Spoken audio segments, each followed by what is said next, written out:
আরজি কর নিয়ে তোলপাড় গোটা বাংলা তথা গোটা দেশ। তার রেশ এখন প্রত্যেক মুহূর্তে। আরজি কর হাসপাতালের সেমিনার রুমে যে নৃশংস হত্যাকাণ্ড হয়েছিল, আমরা সকলে তার বিচার চাই। এই সন্তান হারা মা বাবার কান্না কোনোদিন এই দোষীদের শান্তিতে বাঁচতে দেবে না। শুনেছি পাপ বাপকেও ছাড়ে না, শাস্তি তো পেতেই হবে। মহিলারা সেফ নয়, চাকরি নেই, শুধু আছে হতাশা, ডিপ্রেশন, অ্যাংজাইটি। ক্লাবে ক্লাবে দুর্গাপূজা হলে 85,000 টাকা অনুদান আসে, কিন্তু কোনো জ্যান্ত দুর্গা যদি রাস্তায় নিগৃহীত হয়, অত্যাচারিত হয়, মারা যায়, খুন করা হয়, তাকে ধর্ষণ করা হয়, সে ন্যূনতম বিচারটুকুও পায় না। উল্টো অপরাধীদের প্রোটেক্ট করা হয়, অপরাধীরা প্রোটেকশন পায়। আর সেই নিরীহ মেয়েটির, নির্যাতিতা মেয়েটির পরিবার শান্তি পায় না, হ্যারাসড হয়, তারা অত্যাচারিত হয়। আর অপরাধীরা বুক ফুলিয়ে ঘুরে বেড়ায়। যার সাথে অত্যাচার হয় তাকে কথা শুনতে হয়, ও কেন রাতে বাইরে বেরিয়েছিল, ও কেন এমন পোশাক পরেছিল, কে বলেছিল অন্ধকার জায়গায়, ফাঁকা জায়গায় ওই রাত্রেবেলায় ঘোরাফেরা করতে। দোষটা শুধু যায় মেয়েদের কাছেই। আর যারা অত্যাচার করে, যেই নরপিশাচগুলো, তাদেরকে কিচ্ছু করা হয় না, বলাও হয় না। এ কোন সমাজে বাস করছি আমরা? কবে সমাজ পাল্টাবে? সবাইকে রুখে দাঁড়াতে হবে এই যে নারী নির্যাতন হচ্ছে সেটার বিরুদ্ধে। কালকে যে মিডনাইট মার্চটা হলো, প্রোটেস্ট হলো, প্রত্যেকে প্রোটেস্ট করেছে, আমি খুব খুশি। আর আমি অবাক যে এত মানুষ গেছিল। তোমাদের সকলকে জানাই হ্যাপি ইন্ডিপেন্ডেন্স ডে। মনটা ভালো নেই, চারপাশে যা হচ্ছে। আশা করব সত্যিকারেরই স্বাধীন হোক মেয়েরা। মেয়েদের ওপর দিনের পর দিন যেভাবে অত্যাচার হচ্ছে, আর মেয়ে হিসেবে ভালো লাগে না। ও প্যাথেটিক যে ওই আরজি করের যে লেডি ট্রেনি ডাক্তারকে খুন করা হলো, তাকে মার্ডার করা হলো। প্রথমে সেটাকে সুইসাইড বলে চালানো হলো, এবং সেই ফোনটা এসেছিল হসপিটাল থেকে মেয়েটির মা বাবার কাছে। আপনাদের মেয়ে সুইসাইড করেছে। ওরা কি মানুষ? ওরা দেখেনি মেয়েটার শরীরের অবস্থা? মেয়েটার পা থেকে মাথা পর্যন্ত কামড়ে কামড়ে মাংস খুবলে নেওয়া হয়েছিল।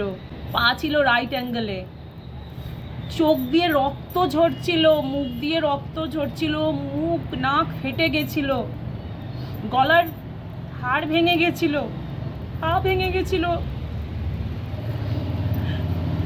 সেসব দেখে তারা কি বললো? সুইসাইড করেছে। যার সারা গায়ে এত আঘাত, সে সুইসাইড করেছে। সে নিজেকে গলা টিপেছে, সে নিজে চোখ দিয়ে রক্ত বার করেছে, সে নিজেকে কামড়েছে। আরে তোরা কি মানুষ? মেয়েটিকে এত জোরে দেয়ালে ধাক্কা দেওয়া হয়েছিল, তার চশমা ভেঙে, চশমার ভাঙা কাচের টুকরো তার চোখে ঢুকে যায়, চোখ দিয়ে রক্ত বেরোয়। শ্বাস রোধ করে তাকে খুন করা হয়েছিল। সে বাঁচার প্রবল চেষ্টা করেছিল, কিন্তু পারেনি, তার ঘাড়ের হাড় ভেঙে যায়। আর কিভাবে অপরাধীদের লুকানো হচ্ছে? অপরাধী একাধিক, একজনের পক্ষে এত কিছু করা সম্ভব নয়।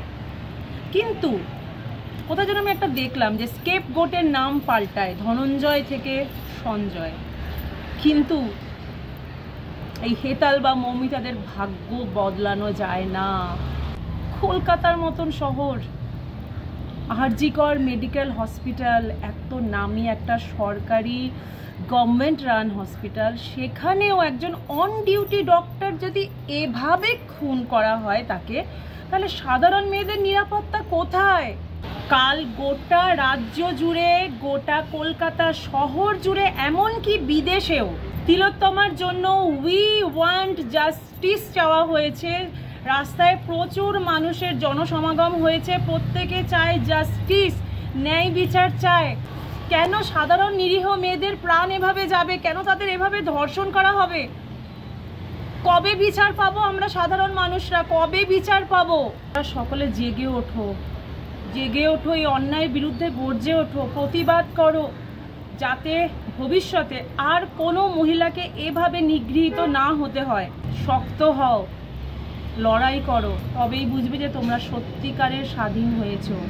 কাল রাতে কলকাতার জায়গায় জায়গায় যেভাবে মানুষের ঢল দেখলাম, এক কথায় এরকম পলিটিক্যাল ব্যানার ছাড়া মুভমেন্ট আমার জীবনকালে তো আমি প্রথম দেখলাম, যেখানে কোনো রকম পলিটিক্যাল ব্যানার ছিল না, কোনো রকম রাজনৈতিক দল সেখানে ছিল না।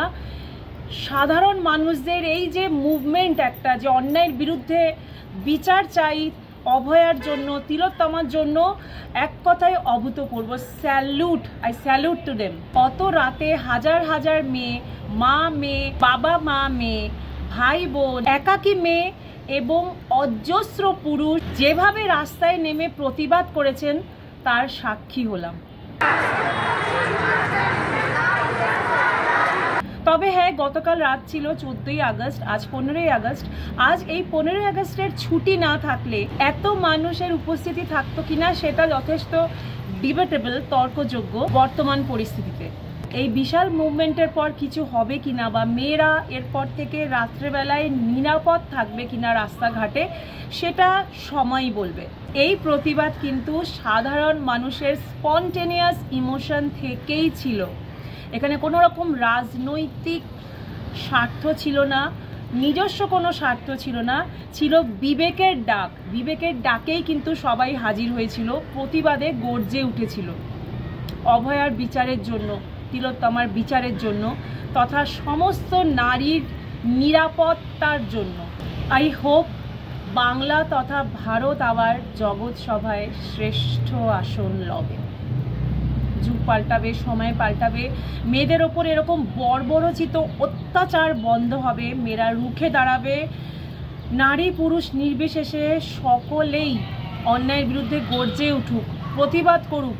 অন্যায় মেনে নেওয়া চলবে না। আর অনেক হয়েছে, অনেক অন্যায় সহ্য করা হয়েছে, অনেক কিছু মুখ বুজে আমরা সহ্য করে চলেছি দিনের পর দিন। তাই আজ এত অন্যায় বেড়েছে, অত্যাচারীরা এত আশকারা পাচ্ছে। তিলোত্তমার মতো হাজার হাজার মহিলা এভাবে ধর্ষিত হচ্ছে, এভাবে তাদের খুন করা হচ্ছে, তারা বিচারটুকুও পাচ্ছে না। মনে পড়ে কামদুনির মামলা, আসামিরা এখনো ঘুরে বেড়াচ্ছে আরাম করে, মেয়েটি চলে গেল। মনে পড়ে নির্ভয়ার ঘটনা। যাই হোক, জেগে ওঠো, আশা করি সমস্ত কিছু পাল্টাবে এবং দোষীরা শাস্তি পাবে। স্বাধীনতা দিবসের শুভেচ্ছা জানাই সকলকে।